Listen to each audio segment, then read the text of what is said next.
Então, irmãos, em Gênesis 22, nós temos aí o que? Lendo aqui na minha tradução, passados estes acontecimentos, Deus submeteu Abraão a uma prova, convocando-o. Abraão, Abraão, ao que ele redarguiu: eis-me aqui, Senhor. Então Deus lhe ordenou: toma Isaque, teu filho, teu único filho, a quem tu muito amas, e vai-te à terra de Moriá. Sacrifica-o ali como holocausto sobre um dos montes que eu te indicarei. Abraão levantou-se bem cedo, selou seu jumento e tomou consigo 2 de seus servos e seu amado filho Isaque. Ele ainda rachou a lenha para o holocausto e se pôs a caminho rumo ao lugar que Deus havia mostrado. No terceiro dia, Abraão, levantando os olhos, viu de longe o lugar que Deus havia determinado. Abraão ordenou a seus servos permanecer aqui com o jumento. Eu e o menino iremos até lá, adoraremos e voltaremos a vós. Então Abraão tomou a lenha do holocausto e a colocou sobre os ombros do seu filho Isaque. E ele mesmo levou as brasas para preparar o fogo e o cutelo. E enquanto caminhavam os dois juntos, Isaque chamou por seu pai Abraão: meu pai? Ao que ele replicou prontamente Abraão: sim, meu filho. Então Isaque indagou: eis o fogo e a lenha, mas onde está o cordeiro para o holocausto? Assegurou-lhe Abraão: Deus proverá para si, meu filho, o cordeiro para o holocausto. E continuaram a caminhar ambos juntos. Finalmente, quando chegaram ao lugar que Deus lhe apontara, Abraão construiu o altar, dispôs a lenha, depois amarrou o filho e o colocou sobre o altar em cima da lenha. Abraão estendeu a mão e apanhou a faca para imolar seu filho. Entretanto, o anjo do Senhor o chamou do céu: Abraão, Abraão. Ao que prontamente lhe respondeu Abraão: eis-me aqui. Não estendas a tua mão contra o rapaz, ordenou o anjo. Não lhe faças nada. Agora bem sei que temes a Deus, porquanto não me negaste teu amado filho, teu único filho. Em seguida, tendo Abraão erguido os olhos, viu atrás de si um carneiro preso pelos chifres entre os arbustos. Tomou Abraão o carneiro e o ofereceu em holocausto, em lugar do seu filho. Então Abraão deu àquele lugar o nome Jeová Jiré, o Senhor proverá. Até os nossos dias se diz: no monte do Senhor se proverá. Até aí tá bom. Fala amém. Amém. Amém. A gente já orou, tá bom? Vamos aqui então algumas palavras de meditação. É uma reflexão mais rápida, né? Que como eu disse para os irmãos, fazendo a leitura agora de Gênesis essa semana, ao me deparar com isso, com esse capítulo lido, e chegando a essa data de hoje, que é o Dia dos Pais, a pergunta que me veio à mente é: qual é o filho, ou qual é o pai que ama muito o seu filho? Que tipo de pai ama muito o seu filho? Essa foi a pergunta. Eu queria explorar essa pergunta. Que tipo de pai ama muito o seu filho? Qual é o pai que ama verdadeiramente o seu filho? Será que é um pai que dá tudo para ele? Falando em questões materiais, né? Atualmente nós temos, quer dizer, atualmente não, de uns anos para cá, nós temos, os filhos têm tido as famílias têm tido um retrocesso muito grande, porque todo mundo quis investir em si mesmo, em trabalhar, e preocupa-se em dar aos filhos muitos presentes, muitas coisas que os pais não tiveram. Às vezes nós vemos pais dizendo assim: olha, eu não tive, então meu filho não vai ter falta. E eu sempre fiquei calado, só pensando nos desdobramentos disso aí. Porque eu não tive, meu filho tem que ter.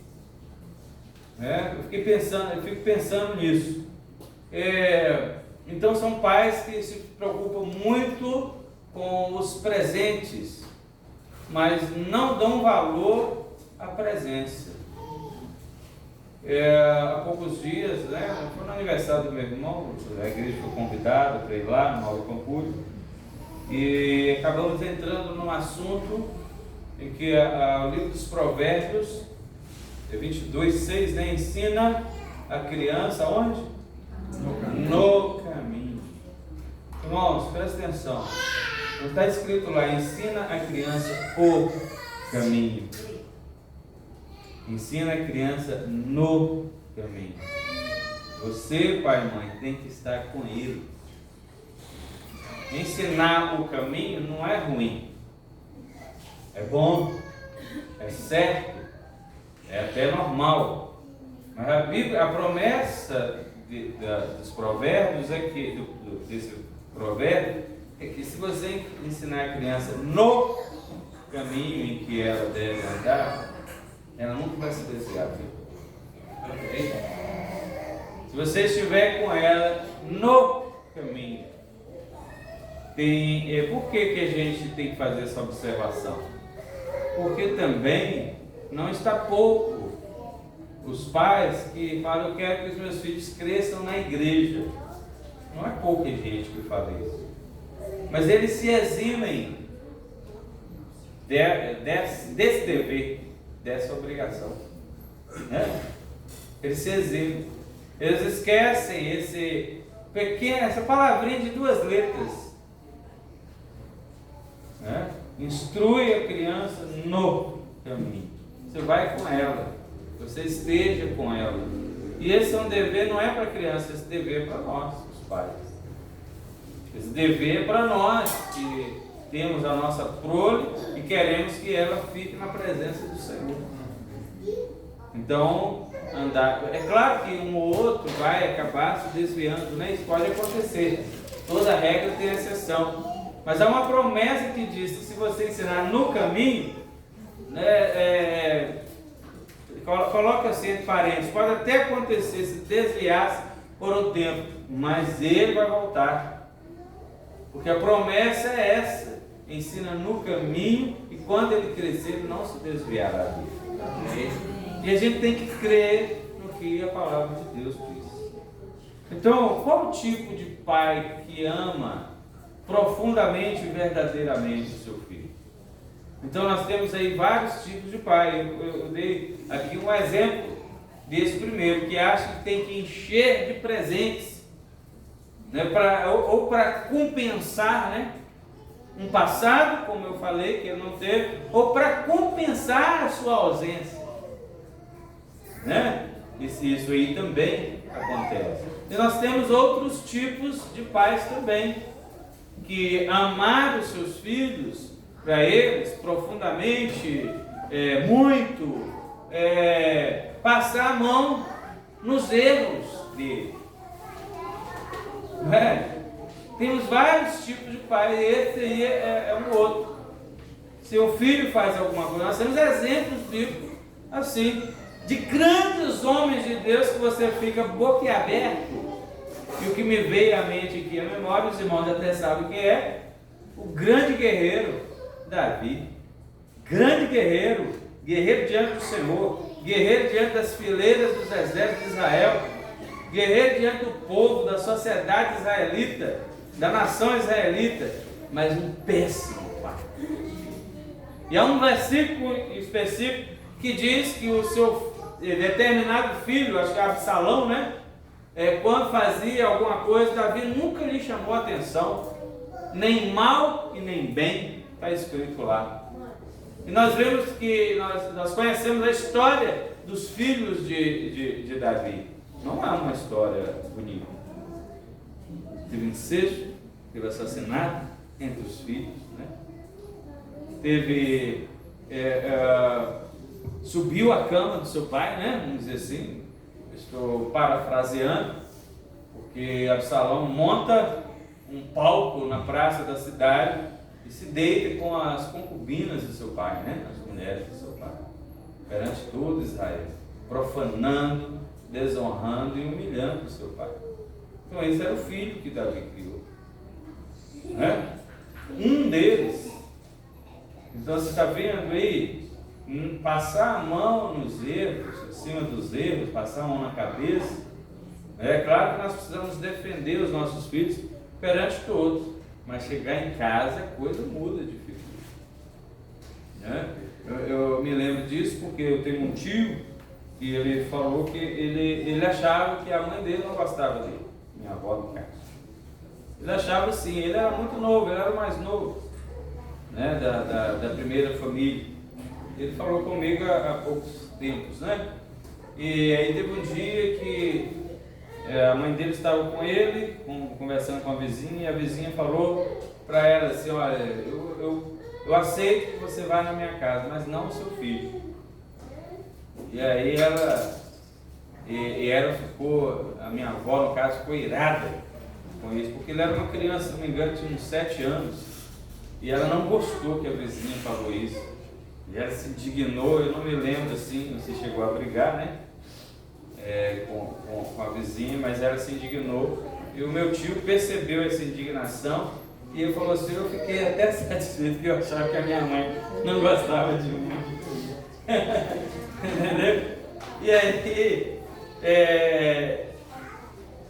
o que eu estou querendo dizer, não passou a mão na cabeça dele.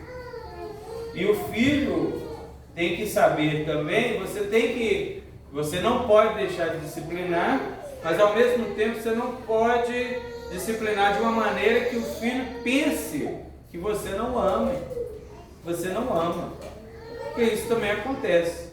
A maneira como a disciplina ocorre, ela pode fazer o filho pensar que não há amor ali. Não é? Não só a disciplina em si, porque a disciplina na hora, realmente, Hebreus 13 vai dizer isso, né? Realmente, até a disciplina de Deus, realmente, a gente pensa muita coisa. Mas o decorrer da história, o decorrer da vida, o filho sabe se ele é amado ou não. E Deus espera a mesma coisa de nós. No decorrer da nossa existência, como eu disse para os irmãos, amanhã, com a graça de Deus, são 50 anos. Eu pensei esses dias assim: se Deus não me desamparou até os 50, é muito difícil Ele me desamparar o restante. Não devo durar mais 50. Não custa nada para Ele, né? Me sustentar, né? Menos de 50 anos agora falta para Ele me sustentar. Né? Então, assim, é o decorrer da história, do seu andar com Deus, que você sabe se o Senhor te ama ou não. E a gente transfere isso para a família. O decorrer da história, como é a sua história familiar, a sua vida familiar com os seus filhos, que na hora da disciplina, mesmo que ele não vai achar bom a disciplina em si, mas ele sabe que essa disciplina é para o bem dele. E é claro, essa consciência ficará confirmada posteriormente, mas ele sabe ali que ele está sendo tratado como um filho para ser bem educado, para ele chegar e sair em qualquer lugar, né? Bem educado, uma pessoa ética, uma pessoa de moral, que todo mundo elogia, que é o melhor para um pai, para uma mãe. Uma das coisas mais bonitas que tem é alguém elogiar o filho, né? E Provérbios fala isso também, sobre o filho que envergonha a mãe, porque é um mau caráter, sobre o filho que envergonha o pai, porque não tem pudor, não tem ética, não tem educação, né, meus irmãos? Então eu acho que todo pai e toda mãe fica preocupado com isso. Mas parece que eu não posso falar muito também, mesmo que eu quisesse, né? Mas vou falar de um outro pai, então, aqui de Abraão, que foi o texto que a gente leu. Qual pai realmente que prova o seu filho, ou para todos, mesmo que o filho não entenda, que não é o caso aqui, que a gente sabe que Isaac entendeu, é o pai que, em primeiro lugar, ele ama a Deus. Amém.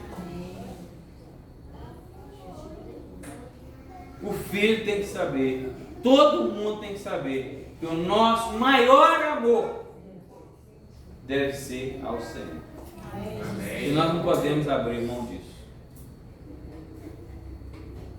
Eu fiquei pensando um pouco aqui, né, um pouco, né, por causa da agitação assim desse fim de semana, um pouco. Em primeiro lugar, quando Deus chama Abraão, essa resposta de Abraão aqui não é uma resposta qualquer, meus irmãos. Se a gente for pesquisar direitinho, essa resposta aqui era uma resposta que os empregados ou os escravos davam aos seus patrões na antiguidade. Eis-me aqui, Senhor.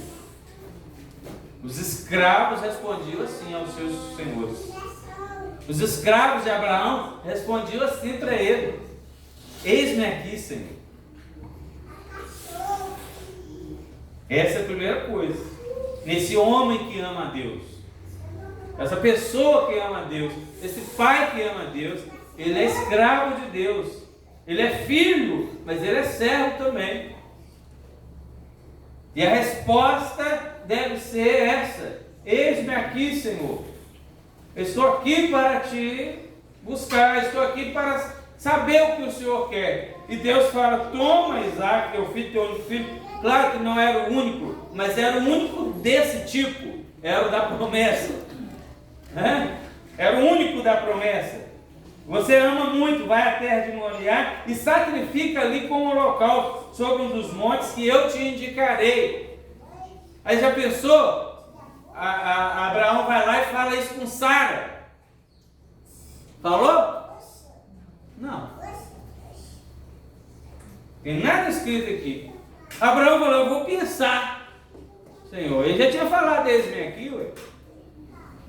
Eu vou pensar, semana que vem eu vou. Foi isso? É o que está escrito aí. Levantou-se de madrugada. Porque tem certas coisas, irmão, que se a gente pensar, a gente fica pensando. Diz que quem pensa não casa, né? Tem certas coisas que se a gente for ficar pensando, aí vai surgindo dificuldades. E se acontecer isso, como é que eu faço? E se acontecer aquilo, como é que eu faço? Isso não é ruim você se preparar para as dificuldades. Mas quando no caso aqui é Deus que fala, e você não tem dúvida de que é o Senhor que está te falando, você tem que ir pela fé. Você tem que fazer as coisas pela fé. A gente tem que obedecer a Deus pela fé. E como eu já disse várias vezes, a fé não é um tiro no escuro. Mesmo que você não esteja vendo, mas você está debaixo daquilo que Deus falou. Então você está sobre a palavra de Deus. Amém. E isso é fé. Não é você fazer um absurdo aí, Deus vai resolver. Mas Deus falou alguma coisa? Faz isso pela fé, irmão. Vai lá, irmão, compra lá, tira seu carro novo lá, pela fé você vai pagar. É? Deus mandou você fazer isso? Porque se Deus mandar, você está sem dinheiro, você pode ir lá. Deus falou, você vai na palavra dele. Fé na palavra dele. Mas novamente, quem confia muito em Deus, verdadeiramente, não faz isso. Né? Não age assim. Mas se Deus falar, você vai sobre a palavra dele, em cima da palavra dele, descansado na palavra dele. Então diz aqui que Abraão não ficou pensando. Abraão se levantou cedo, de madrugada, albardou o seu jumento, tomou 2 dos seus servos, saiu, caminho de 3 dias de viagem. E aí aconteceu. Tudo conforme o Senhor havia falado, ele estava fazendo. Até o Senhor interferir. Até então ele estava obedecendo ao Senhor. E então, até então, volta a pergunta: qual é o pai que verdadeiramente ama o seu filho? Aquele que ama o Senhor. Amém. Primeiro. Aleluia. Aí serve para todo mundo, qual que é a mãe, qual que é o irmão, qual que é a pessoa que ama o outro, ama o próximo, que ama a sua família, que ama, né, a igreja, aquele que ama a Deus primeiro. Aquele que ama o Senhor primeiro. Isso é uma coisa importante da gente.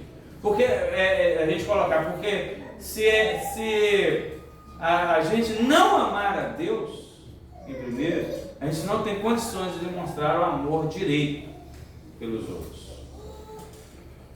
Por que a Bíblia fala que chegaria o tempo de que o amor de quase todos, que é uma versão, né, que fala isso, o amor de quase todos se esfriaria? Porque as pessoas não estão mais se importando com Deus, não iam se importar muito com Deus. Já chegamos nessa época. Falam em Deus, usam a palavra Deus, mas como que vai amar a Deus?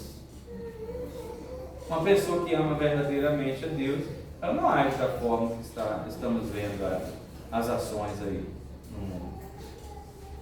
E isso é um espelho para nós como igreja de Deus, né? Porque aquilo que o mundo faz lá, nós precisamos estar de olho. Se as minhas ações estiverem mais ou menos parecidas, ou se estão diferentes. Se são mais ou menos parecidas ou mais ou menos diferentes. Porque é o nosso termômetro também. E se Deus tem algo para mim, Ele vai me pôr à prova. E nós precisamos saber disso. A Bíblia fala que Deus não tenta ninguém. Isso aqui não foi uma tentação. De maneira alguma. Tentar é seduzir e enganar com um objetivo maligno e destrutivo, que é isso que Satanás sempre faz com a gente. Mas Deus não. Essa é a característica de Satanás, mas não a característica de Deus. Deus nos submete a provas para nos purificar. Deus nos submete a provas para nos santificar, para nos fortalecer na fé. E a prova é normalmente aquilo que nós mais amamos mesmo. O que nós mais amamos? O que você mais ama?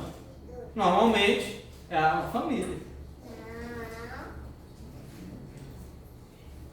Você estaria disposto a sacrificar a sua família pela obra de Deus, pela vontade de Deus, pela pessoa de Deus? Porque tem gente que está sacrificando a família para um monte de coisa. Tem gente que dá filhos no candomblé, né? Para ser sacrificado para ele se tornar rico. A gente sabe disso. Na feitiçaria, então faz sacrifício, mas não faz nenhum sacrifício para Deus. Claro que não é um sacrifício humano, mas eu estou querendo dizer isso aos irmãos, para os irmãos entender. Então a prova de Abraão, Deus estava requisitando o que era mais caro, o seu maior amor, o que era indispensável para ele. E Abraão respondeu a Deus positivamente. Louvado seja o nome do Senhor. Amém. Então, meus irmãos, eu preciso terminar, né? A gente sabe o que aconteceu. O Senhor não permitiu que Abraão sacrificasse o seu filho, mas eu quero que você preste atenção que todas as promessas que Deus já havia feito a Abraão até aquele momento, a gente não leu essa última parte para o texto não ficar, a leitura não ficar extensa, mas o Senhor, pelo anjo, bradou dos céus e confirmou toda a aliança, todas as promessas que havia feito com Abraão. Por causa desta ação está confirmado. Por causa desta ação está endossado. Aqui foi o ápice da prova. Abraão chegou no ápice. Ele chegou no clímax. Depois disso aqui você não vê tanta coisa mais, pelo menos está registrado, tanta coisa mais de Abraão. Ele chegou no clímax. Tem uma parte que é assim, da nossa história, da nossa vida, e que a gente chega naquele clímax, que Deus já viu tudo que tinha que ver. Quer dizer, Deus já sabe, mas nós não. Deus já nos mostrou, né?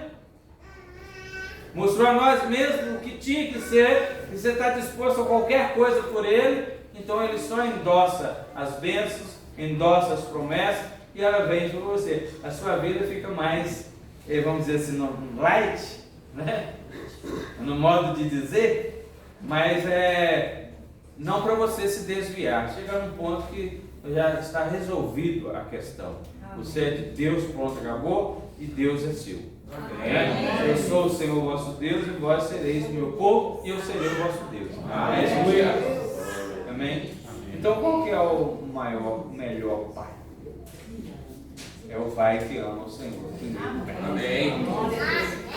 Amém. Então o Diego já deu amém ali, está na hora de eu terminar. É uma breve meditação, eu espero que os irmãos tenham entendido, que a gente vai orar. Tá bom? Eu tive que ter fechado seus olhos. E aí o pessoal que vai assumir aqui pode fazer a fila para. Tá bom?